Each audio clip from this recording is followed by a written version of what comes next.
Halo sobat rebahan, selamat datang di channel Kaum Rebahan ya.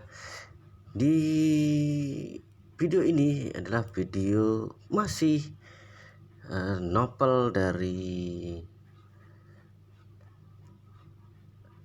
Licin ya, Story of Licin ya.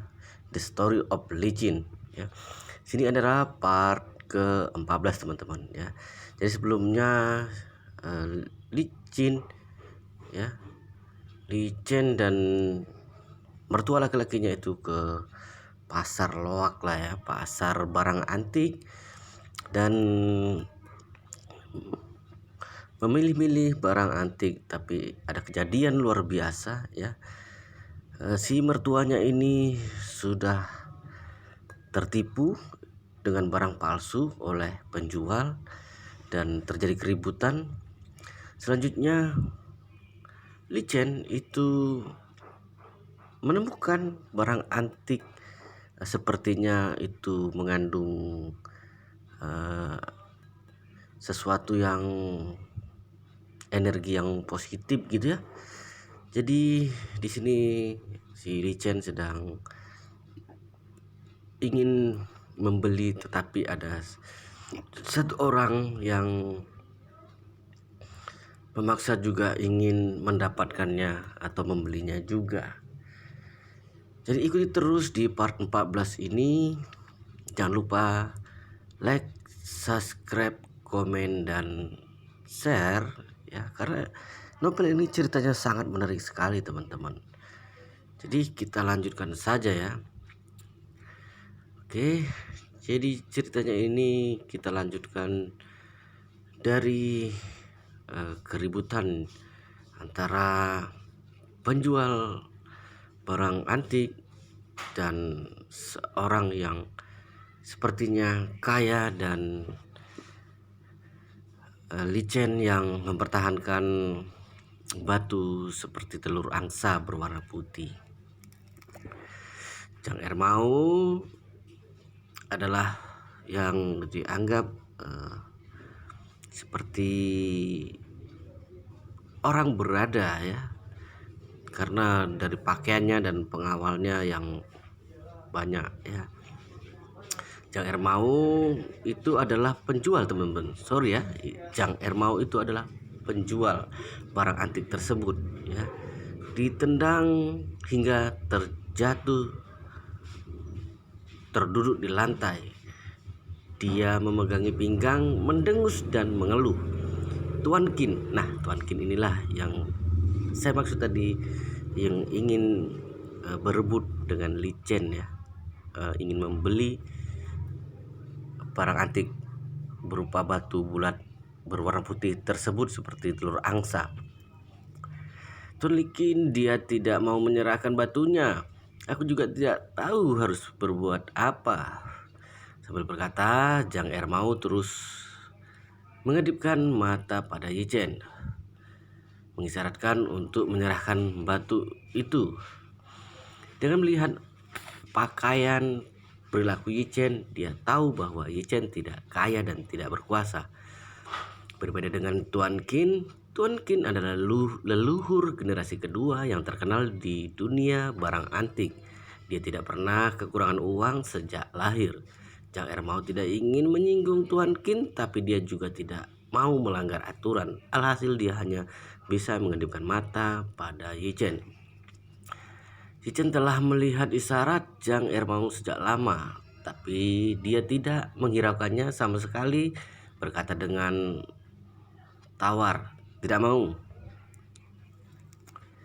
Jang Ermau benar-benar tidak berdaya. Dia hanya bisa duduk di lantai sambil merintih kesakitan agar tidak dijadikan target pelampiasan amarah oleh Tuan Kin. Dasar tidak berguna, Tuan Kin mengutuk dengan ekspresi kesal. Mengangkat kepala, menilai Licin dengan mata sipit, lalu berkata dengan sombong, "Kamu membelinya dengan harga 300 yuan benar? Aku bayar 30.000 yuan. Berikan batu itu padaku." Kerumunan menarik napas dalam-dalam. Mereka semua menatap Yichen dengan tatapan iri. Barang yang dibeli seharga 300 yuan mengalami kenaikan harga sebesar 100 kali lipat dalam waktu singkat. Ini sungguh keuntungan besar. Selain itu, siapapun tahu bahwa barang tersebut hanyalah barang yang dipungut dari pinggir sungai. Ada banyak batu seperti ini di tepi sungai. Bagaimana mungkin itu adalah batu penindik kertas bekas peninggalan? Xiao Changkun agak tergerak. Bagaimanapun, ini adalah transaksi yang menghasilkan profit lebih dari 20.000 yuan. Transaksi ini dapat menebus kerugian kemarin serta bisa sekaligus mendapat untung kecil. Yichen mengangkat kepala, tersenyum pada Tuan Qin, berkata, "Aku sudah bilang bahwa aku tidak akan menjualnya. Bahkan jika kamu membayar 300.000 yuan pun aku tidak akan menyerahkan padamu." "Kamu?" Raut muka Tuan Qin seketika menjadi jelek. Cahaya tajam melintasi matanya. Ada banyak orang yang berkerumun di sekitar. Yichen malah menolaknya dengan tegas di depan umum. Bukankah ini sangat mempermalukan dirinya? "Brengsek, kamu sengaja menantang aku, benar?" Tuan Qin mencibir dengan tampang garang. "Kamu sebaiknya tanya-tanya kepada orang sekitar. Barang apa yang tidak bisa dibeli oleh Tuan Qin Aodong dari Guan Street? Pokoknya hari ini kamu harus menyerahkan batu itu padaku." Usai itu Tuan Qin melambaikan tangan ke belakang. Para pengawal langsung mengepung Yichen. Ekspresi orang-orang sekitar sontak berubah. Bahkan Xiao Changkun juga tercengang. Keluarga Qin di Jinling itu adalah keluarga yang lebih kaya dan terhormat daripada keluarga Wang Yunpei. Pantas saja Tuan Qin rela menghabiskan 9.000 yuan untuk membeli mangkuk ayam palsu dan sama sekali tidak merasa sayang. Dia tentu tidak peduli dengan uang sedikit itu. Tidak peduli apakah barangnya asli atau palsu. Dia cuma mau membelinya untuk bersenang-senang. Beberapa pengawal mengepung Yichen tampak ganas. Xiao Changkun takut terlibat masalah, segera mengedipkan mata pada Yichen dan memintanya untuk segera menyerahkan batu itu kepada Tuan Qin. Yichen tampak acuh tak acuh. Memandangi pengawal di sekitar berkata, "Aku tetap tidak akan mau menyerahkan batu ini. Kalau kamu mau mengambilnya dengan paksa, aku tetap mau memberitahu kamu bahwa siapapun yang tidak bisa merebut barangku, bahkan jika pihak yang mau rebut adalah Raja Dewa. Ya, aku mau merebutnya secara terang-terangan. Memangnya kenapa?" Qin Aodong tampak sombong, mengangkat dagu dan membentak, "Biar aku kasih tahu kamu, aku adalah Raja Langit. Beraninya kamu melawanku, benar-benar cari mati." Melihat kesombongan Qin Aodong, suasana kerumunan di sekitar menjadi tegang. Mereka merasa Yichen sungguh sangat berani untuk menantang Tuan Qin. Dia bakal celaka. Namun Yichen malah masih berekspresi tenang. Tersenyum, "Aku melihat bahwa kamu juga bermain di sekitar industri antik. Pernahkah kamu berpikir apa yang paling diperhatikan industri antik?" Qin Aodong bertanya dengan dingin, "Apa yang paling diperhatikan?"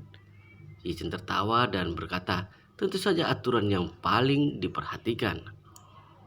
Yichen menaikkan volume suaranya, berkata dengan lantang, "Industri antik memiliki aturan bahwa siapa duluan siapa dapat.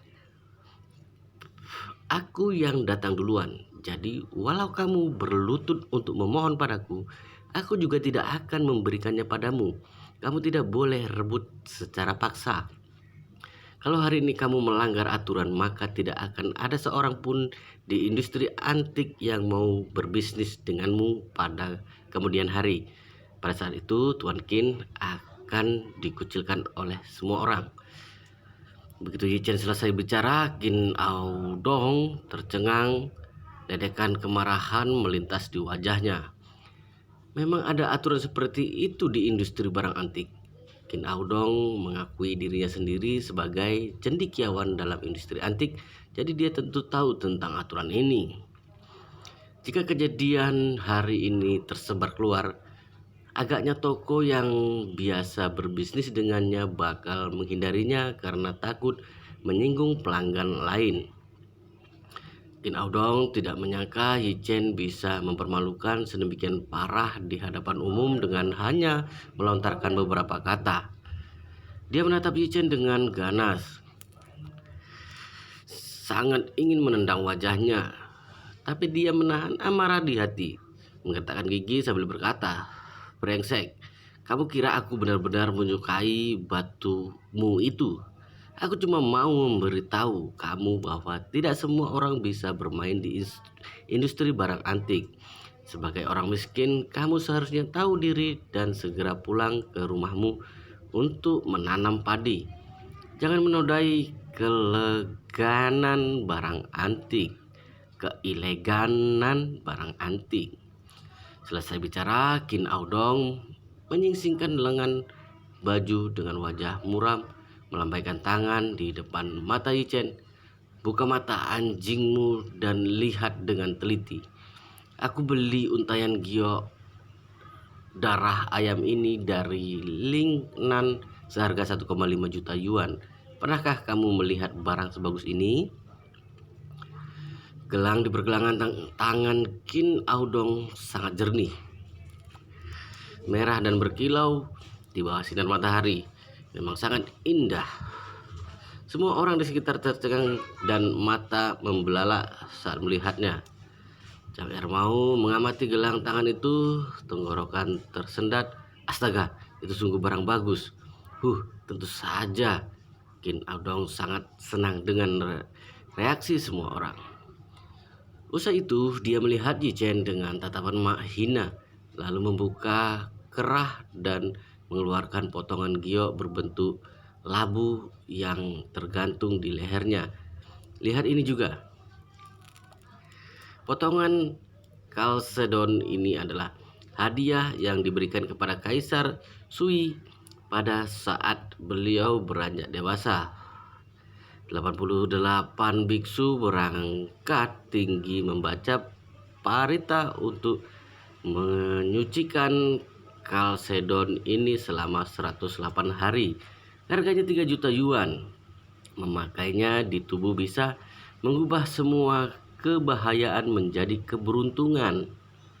Setelah mendengar latar belakang yang hebat dari potongan kalsedon berbentuk labu itu, kerumunan menjulurkan leher dan berebutan untuk melihatnya. Zhang Ermau menggosok hidung dengan penuh semangat.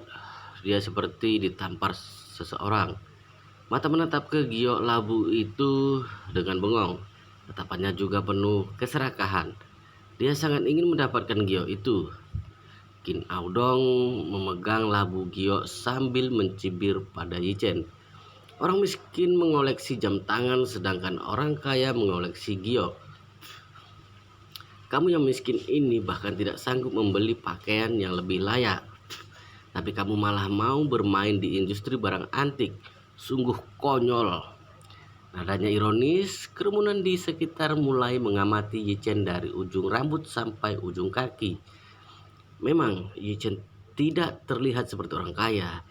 Dia mengenakan t-shirt putih yang paling umum, celana jeans, dan sepasang sepatu olahraga. Dia lebih terlihat seperti seorang pekerja muda. Sedangkan Qin Aodong memang tampak polos dan biasa, tetapi orang-orang yang kenal barang antik pada tahu bahwa set pakaian yang dikenakannya sangat mahal. Itu adalah pakaian buatan tangan. Total harga barang yang dikenakan Qin Aodong Dari kepala sampai kaki setidaknya bernilai ratusan ribu yuan. Yichen memandangi tampang sombong Qin Aodong, merasa orang ini sangat lucu. Sebenarnya Qin Aodong tidak termasuk orang jahat. Dia paling-paling hanyalah pemuda kaya yang bodoh dan cupat. Yichen menatapnya bertanya sambil tersenyum. Kamu sangat kaya benar? Gelangmu itu memang terlihat sangat bagus. Sayangnya itu barang palsu. Qin Aodong terbengong sejenak, kemudian tiba-tiba meraung. Omong kosong, gelangku ini tidak mungkin barang palsu. Kalau kamu tidak percaya, kamu boleh bertanya kepada bos-bos di toko barang antik. Yichen angkat bahu, berkata dengan menyiarkan maksud tertentu. Walau punya uang, tetap saja tidak semua orang bisa bermain di industri barang antik. Kalau orang buta nekat bermain di industri barang antik, tidak tahu apa-apa tapi malah berlagak paham tentang segala hal, maka dia hanya akan dipandang sebagai seekor domba gemuk. Qin Aodong sangat kesal mendengar Yichen mengejek ketidaktahuannya. Dia berkata dengan nada keras, kalau gelangku ini adalah barang asli, maka kamu harus berlutut dan mengakui kesalahanmu padaku di hadapan umum. Bagaimana? Boleh. Yichen langsung setuju, bersikap sangat santai, menganggap batu darah buatan sebagai giok darah ayam. Aku cuma mau bilang bahwa kamu benar-benar adalah seorang jenius. Wajah Qin Aodong memerah setelah mendengar ejekan Yichen. Dia menoleh dan berkata kepada orang yang berkerumun, Bos Zhang dan Bos Li, kalian berdua maju dan nilai gelangku ini. Lihat apakah gelang ini asli atau palsu. Ekspresi kedua orang sontak berubah. Mereka saling memandang. Penilaian barang antik baik asli maupun palsu hasilnya sama-sama menyinggung orang. Lebih buruknya mereka mungkin akan menyinggung pebisnis dari industri yang sama. Tuan Qin, kami berdua memiliki pengetahuan yang terbatas. Kami benar-benar tidak bisa menilainya. Qin Aodong berkata dengan kesal. Jangan kira aku tidak tahu trik kalian. Kalian boleh menilainya dengan jujur, baik asli maupun palsu. Aku tidak akan menyalahkan kalian. Nantinya aku bakal cari orang lain untuk menilai gelang ini lagi. Kalau kalian asal-asalan dan ketahuan berbohong, aku tidak akan mengampuni kalian. Jangan marah Tuan Qin. Keduanya ketakutan terpaksa melangkah maju. Orang-orang yang berbisnis di Guan Street pada tidak berani menyinggung Tuan Qin. Jadi kedua pemilik toko antik itu mau tidak mau harus menerima gelang itu dan mengamatinya dengan teliti. Berapa menit kemudian salah satu tersenyum kaku, Tuan Qin, sobat itu benar, gelang Anda gelang. Katakan Qin Aodong membentak dengan dingin. Bos itu ketakutan sehingga buru-buru berkata, gelang Anda memang merupakan batu darah buatan, bukan giok. Begitu kata-kata terucap, wajah Qin Aodong menjadi suram, kemudian berubah lagi, seolah-olah ditampar orang di depan umum. Tenggorokannya bergetar, emosinya seolah akan meledak. Kedua bos sangat ketakutan sehingga mereka segera kembali ke kerumunan, tidak berani muncul lagi. Yichen tersenyum dan berkata, kamu sudah percaya bukan? Menghabiskan 1,5 juta yuan untuk membeli batu buatan manusia, Tuan Qin memang sangat murah hati. Kali ini aku memang salah dalam menilai gelang ini. Qin Aodong mengertakkan gigi dan berkata, tapi itu hanya sekitar 1,5 juta yuan. Kamu kira aku merasa sayang untuk jumlah uang itu? Walau gelangku palsu, tapi giok labu ini pasti asli. Ini pasti asli. Qin Aodong 100% yakin pada labu gioknya. Karena dia benar-benar mencari seorang ahli untuk menilainya. Labu ini memang batu giok kuno yang bagus dan berasal dari dinasti Sui. Yichen mendengus dingin, menganggap barang yang segitu bahaya sebagai harta karun dan mengenakannya di tubuh agar tidak akan ditemukan orang bodoh kedua seperti dirimu. Apa kamu bilang? Omong kosong. Qin Aodong meraung tajam, urat biru di dahi menonjol. Yichen berkata dengan tawar, bisa-bisanya kamu mengenakan barang berbahaya itu di tubuhmu sendiri. Kamu cukup beruntung sehingga belum mati. Raut muka Qin Aodong menjadi sangat jelek. Dengan adanya pelajaran yang didapat barusan, dia tidak yakin apakah kata-kata Yichen benar atau salah. Jadi menatap Yichen dan bertanya, kenapa kamu berkata seperti itu? Perhatikan baik-baik bentuk labu giok itu. Yichen berkata dengan dingin, sebelum beli, apakah kamu tidak pernah memeriksa kegunaan giok yang berbentuk seperti itu?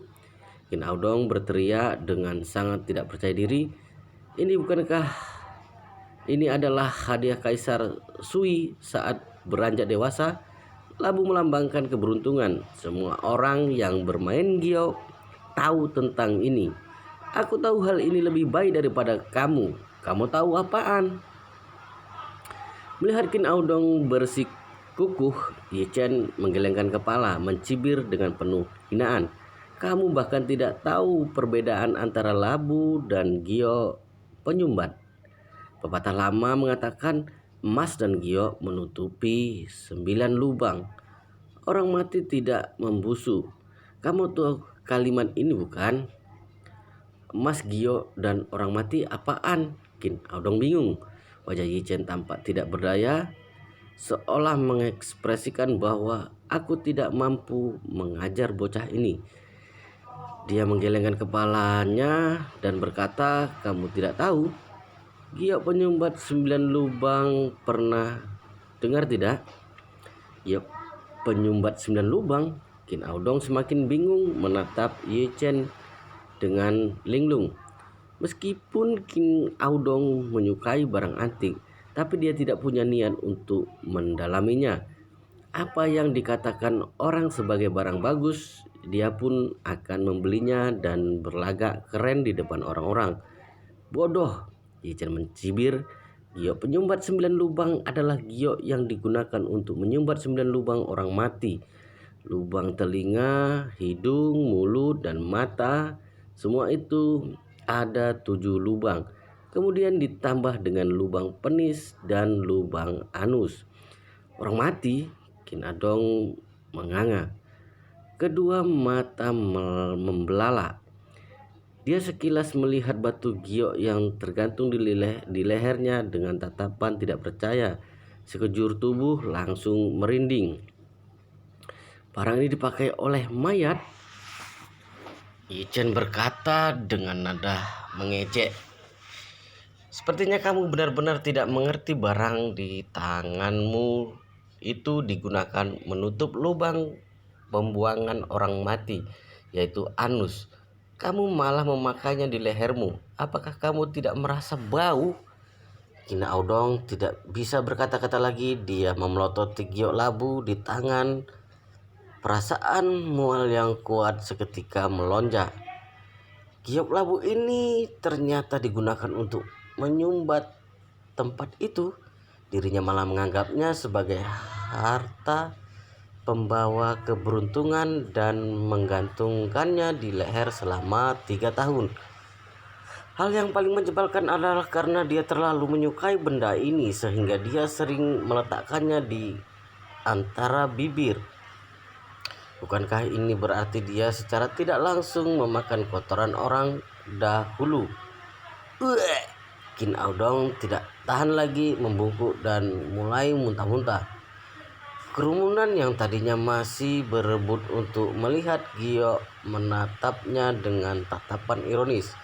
Bahkan ada orang yang menyindir Qin Aodong sebagai orang buta, sehingga menghabiskan banyak uang untuk membeli barang berbahaya. Yichen berkata dengan dingin, terlebih lagi batu giok itu berada di tubuh mayat untuk waktu yang lama dan telah menyedot energi yang cukup ganas. Jadi giok itu bukan barang yang dapat mengubah kebahayaan menjadi keberuntungan lagi. Sebaliknya merubah barang yang sangat berbahaya. Kalau kamu terus memakainya, kamu pasti akan mati dalam waktu setahun. Begitu kata-kata itu terucap, kerumunan di sekitar Qin Audong langsung bergeser untuk menjauhinya karena takut terkontaminasi energi jahat. Sang Ermau yang berdiri di samping Qin Audong juga berlari ke pinggir.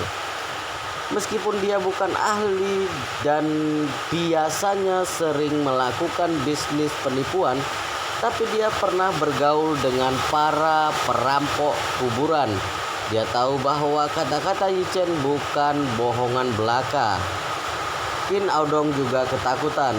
Dia mendongak dan menatap Yi Chen dengan tatapan kosong. Wajah Yi Chen dingin, mendengus. Tahun ini kamu mengalami nasib buruk, bukan?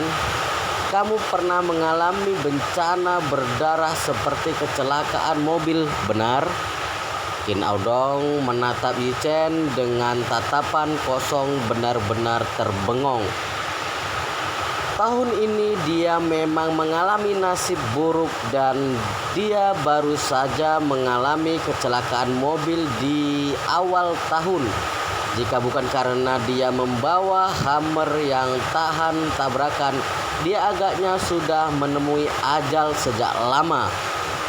Namun pengemudi memang langsung tewas di tempat, sedangkan 2 tulang rusuknya patah dan dirawat di rumah sakit selama setengah bulan sebelum kembali ke rumah.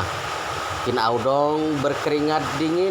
Dia langsung menarik potongan giok dari leher lalu membuangnya jauh-jauh. Kerumunan langsung mundur karena takut terjebak masalah. Melihat Qin Audong tampak gelisah, Yi Chen mencibir di dalam hati. Jika hari ini dia tidak mengingatkan dan Qin Audong terus mengenakan batu giok itu, Qin Audong bakal mati dalam tahun ini. Siapa kamu? Qin Audong mengertakkan gigi, memelototi Yi Chen. Orang ini mengetahui terlalu banyak hal. Apakah dia adalah orang yang dikirim oleh musuh? Aku adalah orang yang tidak mampu ditantang kamu, Yi Chen berkata dengan dingin lalu berbalik untuk pergi. Melihat Yi Chen berbalik, Qin Audong kira dia mau melarikan diri. Jadi Qin Audong segera meraung, "Tangkap dia! Beraninya dia mencari masalah denganku. Dia pasti punya pemimpin yang menginstruksikannya untuk melakukan ini. Tidak mampu kutantang.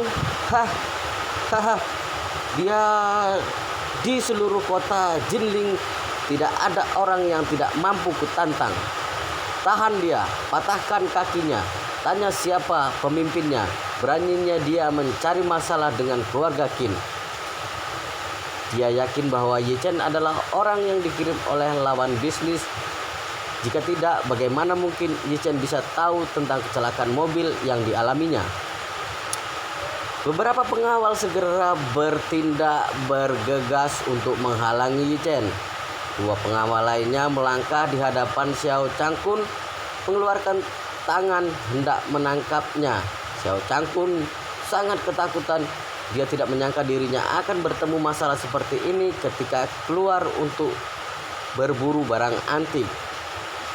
Tepat seketika pengawal hendak menangkap Xiao Changkun, tatapan Yi Chen mendingin. Dia menendang seorang pria kekar yang menghalanginya dengan 1 kaki. Bergegas ke hadapan Xiao Changkun dalam 3 langkah, kemudian meninju wajah pengawal itu dengan tepat. Bang! Pengawal itu hendak menangkap Xiao Changkun. Karena tidak waspada, wajahnya pun ditinju. Darah langsung mengalir keluar dari lubang hidung.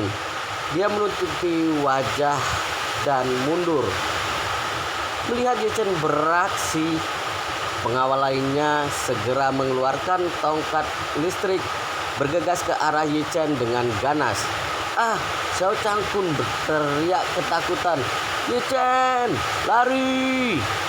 Sebelum dia selesai berbicara, Yi Chen telah bergerak dengan gesit, menghindari tongkat yang terbang ke arahnya. Kemudian menggenggam pergelangan tangan kiri pengawal dan mengarahkan sedikit kekuatan. Pang! Sebelum pengawal yang memegang tongkat listrik itu beraksi, dia sudah terbanting ke lantai. Dia merintih kesakitan, tidak bisa bangun untuk waktu lama. Xiao Changkun menganga, hampir tidak bisa mengenali bahwa pemuda yang berdiri di depannya adalah menantunya sendiri. Mengapa Yi Chen begitu hebat dalam bertarung? Yi Chen membungkuk, mengambil tongkat listrik di lantai, mengenggamnya di tangan dan berkata, "Siapa lagi? Maju bersamaan." Kerumunan menyaksikan dengan diam. Mata mereka semua tertuju pada Yi Chen. Zhang Ermau juga tercengang menatap Yi Chen dan bergumam, "Sobat, keren sekali." Dia merasa beruntung karena dirinya tidak membuat Yi Chen marah. Kalau tidak, semua tulangnya bakal hancur jika dibanting oleh Yi Chen. Xiao Changkun kembali sadar, bertanya dengan heran di belakang Yi Chen. "Yi Chen, kamu dari mana kamu mempelajari keterampilan bertarung?" Ini Yi Chen tersenyum. "Ayah, ketika Curan pergi bekerja, aku selalu bosan di rumah. Jadi aku pun menonton TV. Bukankah setiap pagi ada pertunjukan di dalam ring? Aku belajar dari TV." Sebenarnya Yi Chen telah berlatih Wing Chun sejak dia masih kecil. Dan itu adalah Wing Chun yang paling otentik. Ji Win yang terkenal itu adalah keturunan dari cabang keluarga Yi. Namun, untuk menyembunyikan identitas, dia tentu tidak boleh memberitahu ayah mertuanya. Terlebih lagi, hal yang mengejutkan, Yi Chen sendiri adalah kekuatannya sekarang sepertinya telah meningkat pesat. Efektivitas pertempuran telah meningkat beberapa kali lipat dari biasanya. Tampaknya ini adalah efek dari kitab 9 misteri. Selain itu, kerikil yang penuh energi juga mentransfer sedikit tenaga ke dalam tubuhnya, sehingga kebugaran fisiknya meningkat banyak dalam waktu singkat. Penonton terkagum-kagum. Keterampilan Yi Chen terlihat lebih hebat dari keterampilan seniman bela diri di pusat seni bela diri kota Jinling. Namun keterampilannya itu ternyata dipelajarinya dengan menonton TV. Bakat belajar mandiri yang dimilikinya sungguh luar biasa. Belajar dari TV, mata Zhang Ermau membelalak. Bisa-bisanya keterampilan yang sebegitu hebat dipelajari dengan menonton TV. Dia memuja-muja Yi Chen, tersenyum. "Sobat, bolehkah aku tanya saluran mana yang kamu tonton? Aku juga mau belajar." Yi Chen menoleh ke arah Zhang Ermau, berkata dengan tawar, "Saluran CCTV Sport Quake." Orang-orang yang hadir mempercayai kata-kata Yi Chen. Semuanya bersabar untuk segera pulang dan menonton Quake. Qin Aodong yang berdiri dengan bengong di samping akhirnya sadar kembali. Raut mukanya sangat jelek. Ini sungguh sangat memalukan. Para pengawal yang disewanya dengan banyak uang adalah seniman bela diri senior di pusat seni bela diri. Tidak disangka mereka semua dikalahkan dalam waktu sekejap oleh bocah yang belajar bela diri dari TV. Qin Aodong adalah orang awam dalam seni bela diri. Dia tidak bisa menilai level keterampilan Yi Chen. Namun, para pengawal yang disewanya tidak bodoh. Begitu ahli beraksi, mereka pun tahu level keterampilan lawan. Mereka tahu bahwa Yi Chen tidak berbual. Dia bahkan belum mengerahkan kekuatan penuhnya. Yi Chen memang seorang yang tidak mampu ditantang mereka. Oleh karena itu, para pengawal tidak berani melangkah maju lagi menatap Yi Chen dengan kagum. Xiao Changkun menyaksikan dari samping. Dia tidak tahu apa-apa tentang seni bela diri. Dia kira keterampilan Yi Chen biasa-biasa saja. Cuma memelintir pergelangan tangan, membanting pundak, dan sebagainya. Yi Chen tersenyum tipis pada Qin Aodong. Kamu mau maju sendiri atau aku yang jalan ke tempatmu? Kamu, jangan mendekat. Qin Aodong sangat ketakutan sehingga kepalanya berkeringat dingin.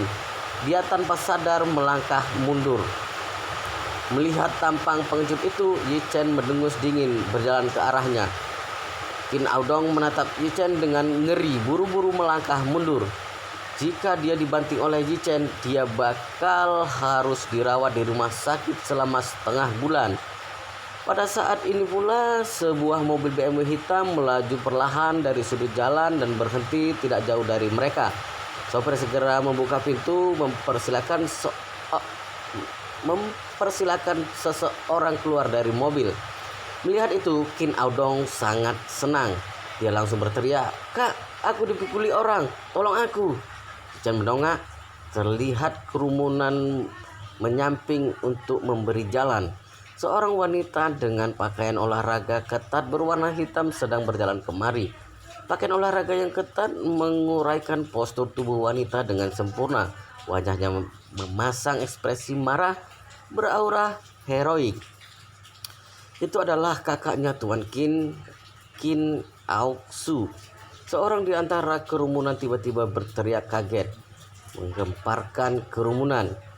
Qin Aodong berteriak, "Kak, bocah ini yang memukuli aku, bantu aku untuk balas dendam."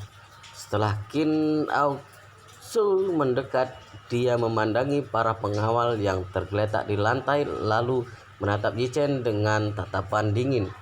"Kamu yang memukuli orang ini?" Yi Chen berkata dengan nada datar. "Benar. Kenapa?" Qin Aoksu mencibir dan berkata, "Tidak kenapa. Segera minta maaf kepada adikku. Bagaimana kalau aku tidak mau? Maka aku akan memukulimu sampai kamu mau meminta maaf." Sebelum selesai berkata, Qin Aoksu telah mengadang pipi Yi Chen. Yi Chen amat terkejut. Keterampilan wanita ini jauh lebih baik daripada para pengawal barusan. Tendangannya penuh dengan kekuatan, kecepatannya tinggi. Tampaknya dia benar-benar adalah praktis bela diri. Melihat ini, Qin Aodong bergumam, "Sialan, kakakku bakal memukulimu sampai mampus."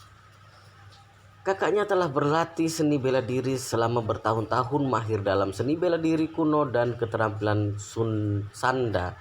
Master seniman bela diri pun bukan lawannya. Detik berikutnya, mata Qin Aodong tiba-tiba terbelalak. Terlalu lemah. Seiring dengan seruan itu, tubuh Yi Chen melintas ke samping, lalu dia mengangkat kaki dan menendang pantat montok Qin Aoksu. Qin Aoksu tertendang hingga terbang menjauh. Qin Aodong terkejut, mulut terbuka lebar, mantap pemandangan di depan dengan bengong, menatap pemandangan dengan bengong, bergumam, "Ini bagaimana mungkin?" Qin Aoksu sangat malu. Sejak berlatih seni bela diri, dia tidak pernah dipermalukan sampai sebegitunya. Terlebih lagi lawan menendang tempat yang tidak senonoh. Ekspresinya penuh amarah. Dia segera bangun dan hendak bergegas maju menuju Yi Chen. Dia memutuskan dalam hati bahwa dia harus membuat bajingan ini membayar harga atas kelakuannya. Aksui, berhenti sekarang juga. Jangan bersikap kasar pada Master Yi. Pada saat ini seorang pria parubaya tiba-tiba berlari kemari dan menghentikan Qin Aoksu. Qin Aoksu sangat malu, berteriak, "Ayah, awas, aku mau membunuhnya. Apakah pantatku adalah sesuatu yang boleh ditendang olehmu? Kamu tidak tahu menyayangi wanita. Sampai sekarang pantatku masih sakit. Diam! Pria baya memelototi Qin Aoksu memarahinya. Setelah itu dia berjalan menuju Yi Chen dengan ekspresi rendah hati, menarik napas dalam-dalam, berkata dengan hormat, "Master Yi, kita jumpa lagi. Saya minta maaf kepada Anda atas kesembronoan anak dan keponakan saya. Begitu pulang ke rumah, saya bakal menghukum mereka." Shin Aoksu dan Shin Aodong terpaku di tempat menyaksikan adegan ini dengan kaget. Ayah adalah tokoh kelas atas di kota Jinling, tapi kenapa ayah malah bersikap begitu sopan terhadap bocah ini? Yi Chen mengenali pria parubaya ini. Dia bertemu pria parubaya ini saat menilai harta karun bersama Song Wenting. Namanya adalah Qin Geng. Jadi Yi Chen mengangguk dan berkata, "Tuan Qin, keponakanmu memang harus didisiplinkan." Qin Geng mengangguk berulang kali, memelototi Shin Aoksu dan Shin Aodong, berkata, "Cepat minta maaf pada Master Yi. Aku tidak akan minta maaf kepada bajingan yang menendang pantatku." Shin Aoksu tampak cemburu dan marah. Qin Geng memarahinya dengan penuh emosi. "Minta maaf, segera, sekarang juga." Shin Aoksu langsung menyerah, mengertakkan gigi dengan kesal, bersuara pelan, "Maaf." Qin Aodong tampak sangat tidak senang, berkata, "Paman kedua, bocah ini mempermalukan aku sesuka hatinya dan memukuli kakak. Kamu tidak hanya tidak menghajarnya, tapi malah menyuruh kami untuk minta maaf padanya. Kalau kamu tidak bisa menghajarnya, aku akan cari orang lain untuk menghajarnya sampai mampus." Plak! Qin Geng menampar wajah Qin Aodong dengan kuat, berkata dengan marah, "Brengsek, berlutut pada Master Yi sekarang juga." Qin Aodong ditampar hingga kepala terasa pusing. Darah mengalir dari sudut mulut. Dia menutupi wajahnya dengan kaget, seluruh dirinya menjadi tercengang. Dia tidak menyangka masalah akan menjadi seperti ini. Namun menyuruhnya berlutut di depan umum. Ini sungguh sangat mempermalukan keluarga Qin. Bagaimana ke depannya mereka bisa tampak berwibawa di kota Jinling? Qin Geng menggertakkan gigi dan berteriak keras, "Dasar brengsek, tahukah kamu kalau Master Yi tidak memperingatkan kamu tentang kebanyakan batu gio itu, tidak hanya kamu yang bakal celaka, tapi seluruh keluarga Qin juga akan dicelakai olehmu." Usai itu dia memarahi dengan penuh emosi, "Aku selalu heran mengapa keluarga Qin selalu mengalami nasib buruk pada akhir-akhir ini. Berbagai kecelakaan terus terjadi. Ternyata kamu yang membawa mara bahaya ke keluarga Qin. Kalau kakekmu tahu masalah ini, aku yakin dia bakal melumpuhkan kakimu." Melihat paman kedua mengatakan masalah ini dengan begitu serius, Qin Aodong ketakutan. Kakinya melunak, kemudian berlutut di lantai dengan diiringi suara benturan yang keras. Qin Geng membentak, "Minta maaf kepada Master Yi." Maaf. Qin Aodong sudah sangat ketakutan. Dia meminta maaf kepada Yi Chen dengan suara gemetaran, mata dipenuhi emosi ketakutan. Barulah Qin Geng berkata dengan hormat kepada Yi Chen, "Master Yi, bagaimana seharusnya saya menangani masalah ini supaya Anda merasa puas?" Yi Chen berkata dengan acuh tak acuh, "Lupakan saja, karena dia sudah berlutut, maka aku pun tidak akan mempermasalahkannya lagi." Qin Geng merasa lega, buru-buru bertanya, "Master Yi, saya ingin menanyakan hal lain kepada Anda. Setelah batu gio itu dibuang, apakah nasib keluarga Qin akan kembali normal?" Yi Chen mencibir, "Bagaimana mungkin? Batu gio itu mengandung energi jahat yang sangat kuat. Energi jahatnya tidak hanya merasuki tubuh Qin Aodong saja. Menurutku dalam waktu 1 tahun keluarga Qin mungkin akan meninggal semua." Qin Geng dibuat ketakutan oleh kata-kata Yi Chen. "Meninggal semua? Tidakkah konsekuensinya terlalu serius?" Wajah Qin Geng sontak memucat. Lama kemudian barulah dia menghela napas. "Saya tidak pernah melakukan kejahatan sepanjang hidup saya. Saya selalu berbuat kebaikan dan mengumpulkan kebajikan setiap hari. Namun, kenapa kehidupan saya malah berakhir seperti ini?" Yi Chen tersenyum berkata, Sepertinya tujuan kamu membeli topaz adalah karena masalah ini. Qin Geng mengangguk. Dia telah mencoba segala cara setahun terakhir, tapi tidak satu pun yang berefek. Akhirnya dia bertemu Yi Chen. Saat itu dia kira Yi Chen cuma tahu bagaimana menilai sebuah barang antik, jadi dia tidak terlalu memperhatikannya. Hari ini Yi Chen menjelaskan tentang energi jahat kepada mereka. Barulah dia mengerti bahwa Yi Chen bukan orang biasa. Alhasil dia pun memeluk harapan pada Yi Chen untuk menyelamatkan keluarga Qin. Dia buru-buru memberi hormat ke arah Yi Chen, memohon, Master Yi, mohon bantu kami.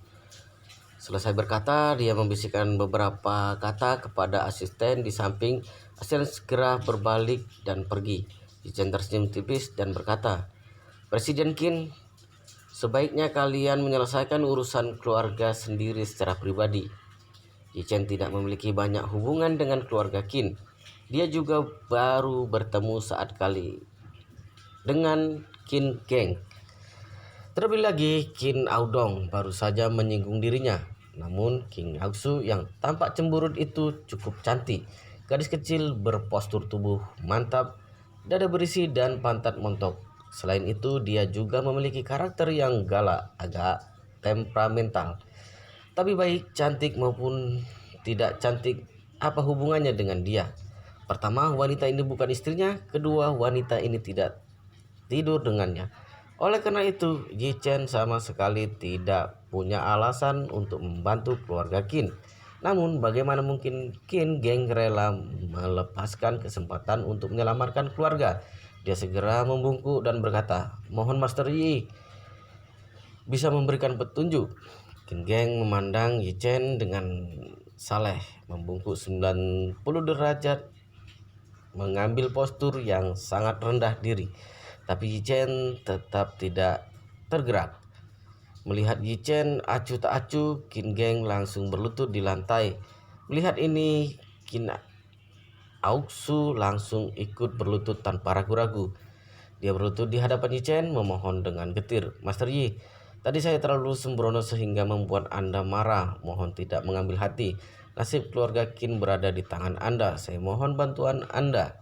Setelah itu, dia menoleh untuk melihat ke arah Qin Audong yang masih tertegun.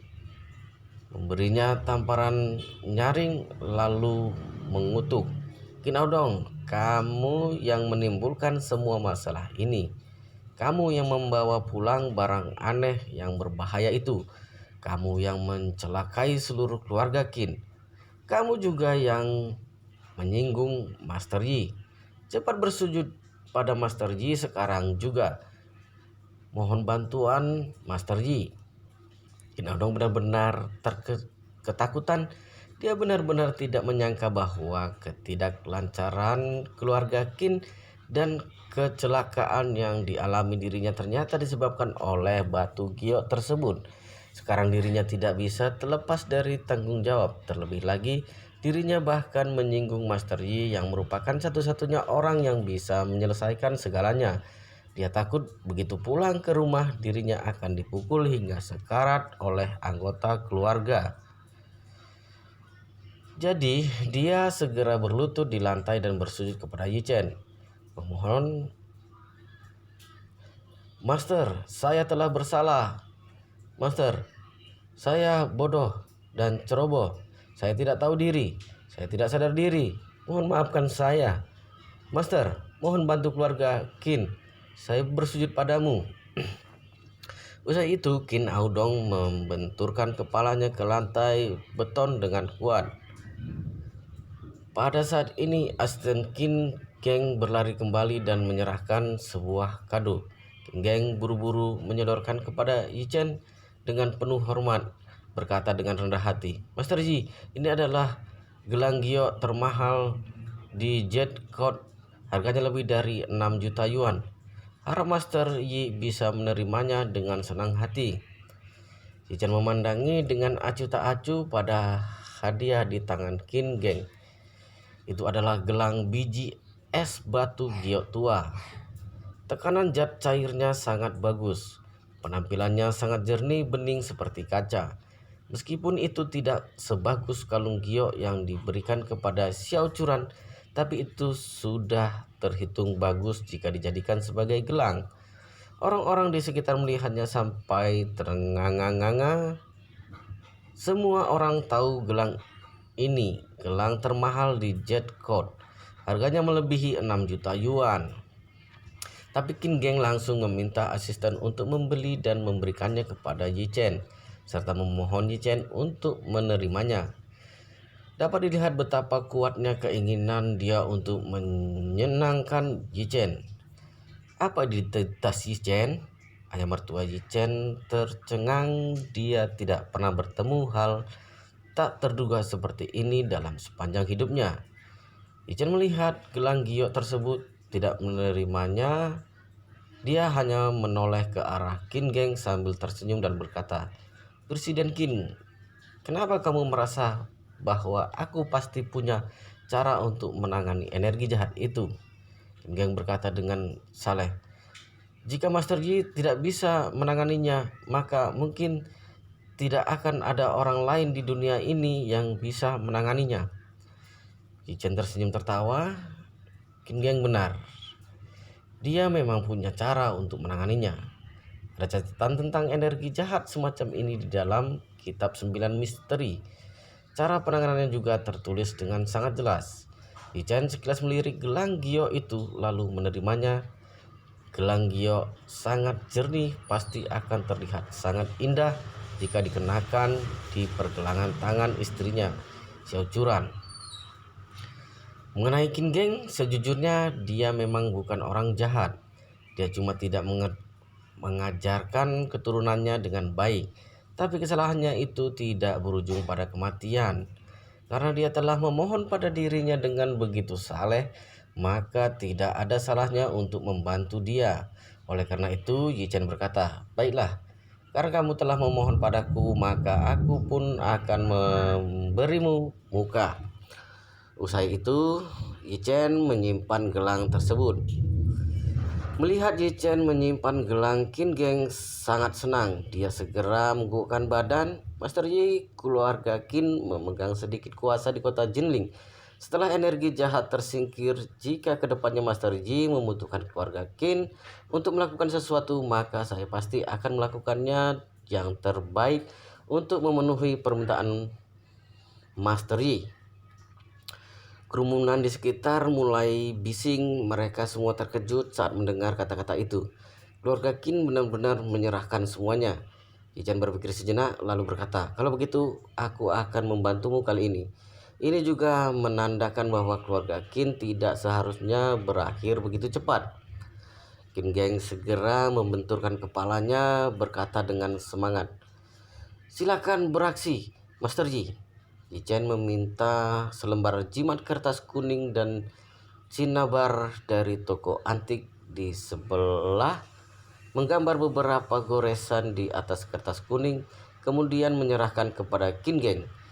Tempel jimat ini di giok penyumbat, lalu bawa pulang dan didupai setiap hari. Setelah 49 hari, energi jahat akan tersingkir. Selama 49 hari ini kalian tidak boleh melakukan pembunuhan dan bertemu darah. Setiap anggota keluarga harus mandi dan membakar dupa setiap hari. Ingat, saya bakal mengingat kata-kata Master. Ingat, saya bakal mengingat kata-kata Master. Qin Geng menerima jimat dengan kedua tangan dan penuh hormat. Dia sangat berterima kasih kepada Yi Chen. Dia menempel jimat di atas giok penyumbat dengan hati-hati. Membungkusnya menjadi bungkusan kuning. Begitu obat penyumbat selesai dibungkus, Qin Aodong tiba-tiba merasa tubuhnya meringan. Rasa lekas marah di sekujur tubuhnya seolah-olah telah menghilang. Seluruh tubuhnya menjadi sangat segar. Qin Geng juga merasakan perubahan pada tubuhnya sendiri. Seluruh tubuhnya terasa lebih segar dan nyaman daripada sebelumnya. Dia tahu bahwa metode Yi Chen telah berefek. Ini membuatnya sangat senang. Untungnya dia menemukan Yi-Chen. Kalau tidak, keluarga Qin bakal beranjak ke akhiran yang menyedihkan. Zhang Ermau sangat takjub dengan peristiwa ini. Melihat urusan Qin Gang sudah selesai, dia buru-buru maju dengan ekspresi malu membungkuk kepada Yi-Chen sambil tersenyum. Abang, bolehkah bantu aku prediksi nasib? Kapan aku akan mendapatkan istri cantik? Yi-Chen mengerenyit, menggelengkan kepala dan berkata, kalau kamu mau menikahi istri cantik, operasi mukamu dulu. Xin Aoxu tertawa. Zhang Ermau memang agak jelek, bagaimana mungkin wanita akan menyukainya? Sebaliknya, Yi-Chen amat tampan. Oke teman-teman, sampai di sini part 14-nya. Jangan lupa like, komen, dan share ya. Kita akan lanjutkan di part berikutnya, yaitu part ke-15. Oke.